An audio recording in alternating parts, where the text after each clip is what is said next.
러시아와 중국의 군사적 움직임에 일본 전역이 공포에 빠졌습니다. 최근 러시아와 중국 두 나라가 손을 잡고 일본을 군사적으로 압박하고 있는 모양새가 되고 있기 때문인데요. 최근 들어 러시아와 중국의 군사적 밀월 관계가 심상치 않게 돌아가고 있습니다. 미국과 유럽을 비롯한 서방의 제재로 경제적으로 고립된 러시아는 중국과의 경제적 협력을 더더욱 강화하여 살 길을 모색하고 있습니다.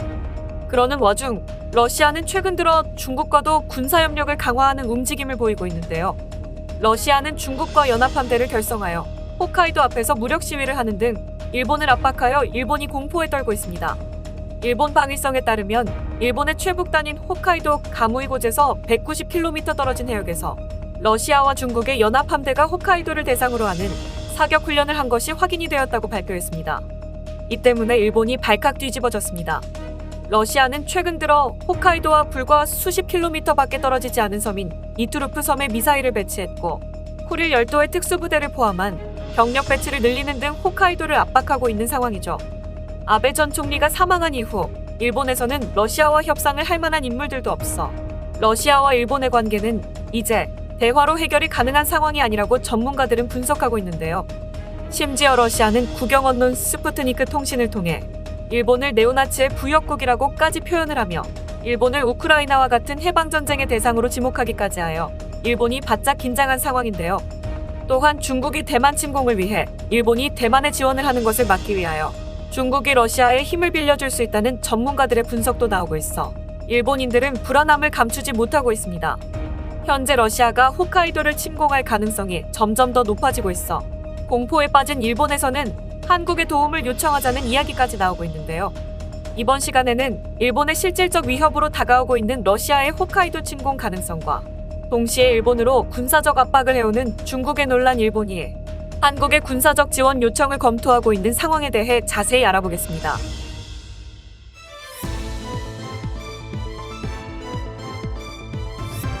Global News Korea. 우크라이나 전쟁에서 러시아가 크게 고전을 하고 있습니다. 최근 들어 몇 개월 동안 전선이 고착화되어 가고 있던 와중 우크라이나군의 대규모 반격으로 인해 러시아는 하르키우와 이지움에서 패배를 하고 물러나게 되면서 우크라이나 전쟁의 향방은 더더욱 알 수 없는 상황이 되고 있습니다.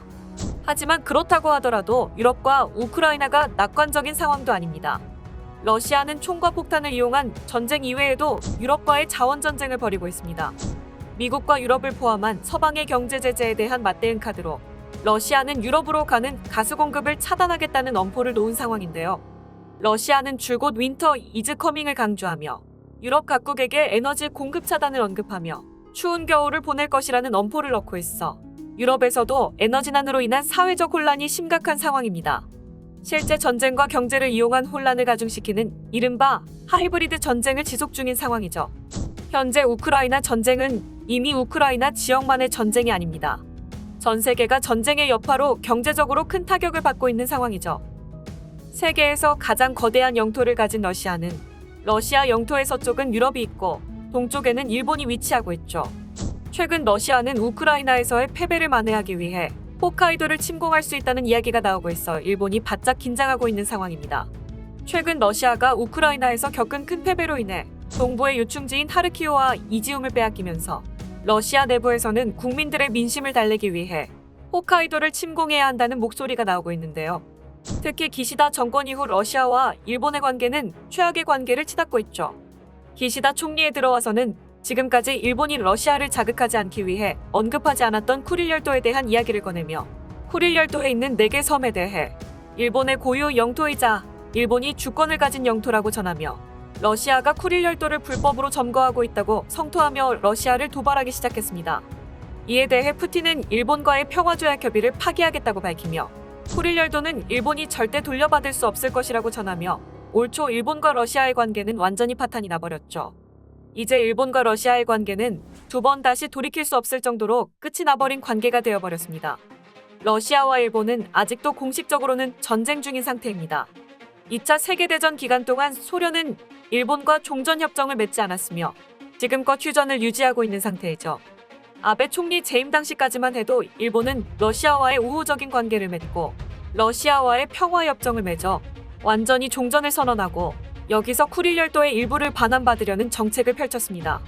이 때문에 아베는 27회나 푸틴을 직접 만나며 친분을 과시하기도 했는데요. 하지만 기시다 내각이 시작된 이후 아베 내각과는 다른 노선을 걸으려는 움직임을 보이고 있습니다. 기시다는 자민당 내의 아베 파벌의 강력한 지원으로 총리로 당선이 되었고 한때는 아베의 아바타라는 말이 나올 정도로 아베의 색채가 진했습니다. 기시다를 총리로 내세워 뒤에서 아베가 조종한다는 이야기까지 나올 정도였는데요. 하지만 아베 전 총리가 사망을 하게 되면서 통일교 게이트까지 터지며 아베파는 완전히 힘을 잃었고 현재 기시다 총리는 아베의 색깔을 빠르게 지우기 위해 아베가 이루어 놓은 칠러 정책도 기시다는 부정을 하며 일본과 러시아의 관계는 최악으로 치닫고 있습니다. 일본과 러시아의 관계가 급속히 악화되어 가고 있는 가운데 최근 러시아가 홋카이도도 러시아의 영토라고 선언하여 일본의 분위기가 심각하게 돌아가고 있는데요. 푸틴 정권하의 상원의장을 역임하고 있으며 현재 공정 러시아당의 수장인 세르게이 밀로노프는 홋카이도에 대한 모든 권리는 러시아에 있다고 트위터에 올리며 홋카이도가 러시아의 소유라고 주장하고 나섰는데요. 이는 단순히 한 명의 정치가의 의견이 아니라 몇 년 전부터 치밀하게 준비된 러시아의 홋카이도 침공 계획의 일환일 수 있다는 분석이 나왔습니다. 세르게이 밀로노프는 일본 정치인들에게 제2차 세계대전의 교훈과 관동군의 운명을 완전히 잊지 말았길 바란다 고 이야기하며 그렇지 않으면 우리는 그들에게 그 기억을 새롭게 일깨워줄 것이다 라고 일본에 대해 전쟁을 불사할 수 있음을 밝혔습니다. 2018년 푸틴 대통령은 홋카이도의 원주민인 아이누 민족을 러시아의 원주민으로 인정한다는 발언을 하기도 했는데요. 이는 홋카이도에 대해 러시아가 명분을 만들어 침략할 여지를 만들 수 있는 정치적인 스탠스였다고 분석되고 있습니다.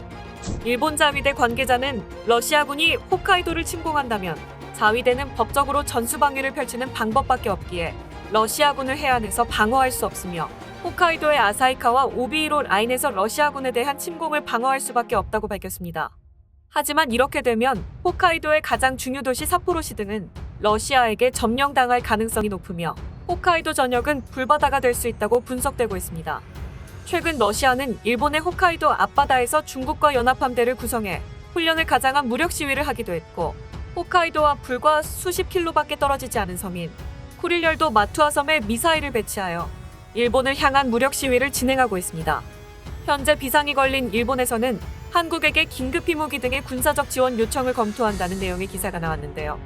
최근 일본에서 나온 기사의 보도에 따르면 러시아가 홋카이도를 침공할 경우 자위대의 현재 전력으로는 러시아군에 대한 방어가 거의 불가능할 것이라는 분석이 나왔습니다. 멀쩡히 달리는 장갑차에 바퀴가 빠지고 전차는 자기 몸통을 스스로 박살내는 등 실전 상황이 되면 제대로 써먹지도 못할 것이라는 평이 나오고 있습니다. 이 때문에 현재 일본 정부에서 한국에 대해 군사적 지원 요청을 검토 중인 것으로 밝혀졌습니다. 일본은 러시아의 기갑부대의 진격을 막기 위한 한국의 대전차 미사일과 한국산 현무 미사일 등의 지원을 요청할 것으로 알려져 있는데요. 러시아군에 비해 화력이 약한 일본 자위대는 러시아군의 전차 세력을 막기 위해 미국의 제블린보다 강력한 한국의 현국 미사일을 원하는 것으로 알려져 있습니다.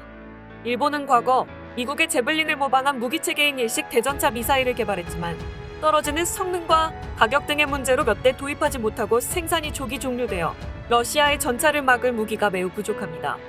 이 때문에 이번 우크라이나 전쟁에서 대활약한 무기인 제벨린보다 강력한 한국의 현국 미사일을 원하고 있으며 또한 러시아군에 대한 반격을 할 수 있는 무기가 없는 일본은 침공하는 러시아군에 대한 반격이 불가능한 상황인데요. 러시아가 홋카이도를 침공한다면 쿠릴열도를 거점으로 침공할 가능성이 높지만 이곳을 타격할 무기가 일본은 전무한 상황입니다. 이 때문에 일본은 러시아군의 보급기지나 지휘소를 공격할 수 있는 현무미사일을 원하고 있는 상황입니다. 기사에 따르면 해당 무기들에 대해서 일본 정부는 외교 채널을 통해 한국에 정식적으로 지원 요청을 할 예정이라고 전하고 있습니다. 일본은 현재 모든 전력을 홋카이도에 배치시킬 수도 없는 상황인데요.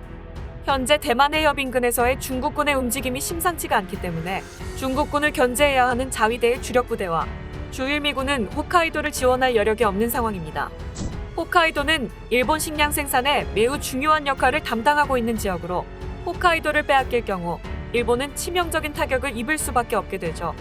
이 때문에 현재 일본의 내각에서는 한국에 대해 군사 지원 요청을 검토 중인 것으로 밝혀졌습니다. 당장 홋카이도에 러시아군이 침공해오면 홋카이도를 뺏길 수밖에 없다는 긴장감이 원인인 것으로 밝혀졌습니다. 일본 내에서도 기강이 해이해진 자위대에게 우크라이나군 같은 활약을 기대할 수 없기 때문이라는 것이죠. 일본과의 극단적으로 대립되는 관계와는 별개로 러시아는 아직 한국과의 관계를 완전히 끝내고 싶어하는 것 같아 보이지는 않습니다. 러시아는 의외로 한국 기업에 대한 제재를 끝까지는 하지 않고 있는 상황으로 한국과는 언젠가 전쟁과 긴장 관계가 끝나면 다시 예전처럼 관계가 좋아질 수 있는 여지를 남겨둔 반면 일본에 대해서는 두 번 다시 예전처럼 좋은 관계로 돌아갈 수 없을 것이라는 신호를 보내고 있는데요. 실제로 삼성전자가 빠르면 10월에 러시아로 복귀할 것이라는 전망도 나오고 있어 한국은 그 어느 때보다 중립적인 자세가 필요할 때가 온 것입니다. 반면 사면 초과에 빠진 일본과 막장까지 가버린 러시아, 최악으로 틀어져 버린 두 나라의 관계가 어디까지 가게 될지 전 세계가 두 나라의 귀추를 주목하고 있습니다. 오늘 준비한 소식은 여기까지입니다. 끝까지 시청해주셔서 감사합니다. 영상이 마음에 드셨다면 구독과 좋아요를 눌러 응원 부탁드리겠습니다.